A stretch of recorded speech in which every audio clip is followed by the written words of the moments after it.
Pourquoi a-t-on envie de pratiquer le sexe dans des lieux insolites? Faire l'amour sur son lieu de travail, au coin d'une rue, à l'abri des regards, dans un ascenseur, sur la plage ou encore dans les transports, bref, cette idée nous a tous traversé l'esprit au moins une fois au cours de notre existence. Mais pourquoi sommes-nous tous sujets à ces envies soudaines d'avoir des relations sexuelles dans des lieux insolites? Traditionnellement, que l'on soit en couple ou non, l'endroit privilégié pour avoir un rapport reste bien souvent un lit.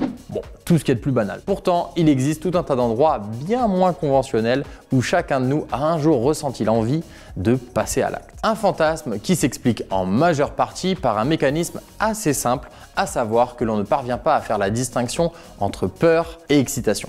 Le journaliste et écrivain Sébastien Boller l'explique dans l'un de ses ouvrages en affirmant que le cerveau peut confondre l'excitation sexuelle avec les signaux initialement provoqués par le danger. Cette confusion entre prise de panique et bouillonnement intérieur provoque ensuite la libération de la dopamine, l'hormone du plaisir que l'on ressent suite à une action satisfaisante. C'est pourquoi la tension nerveuse qui nous habite à ce moment-là varie proportionnellement en fonction du risque que représente la situation. Cette pratique du sexe dans des lieux inhabituels a même tendance à se généraliser.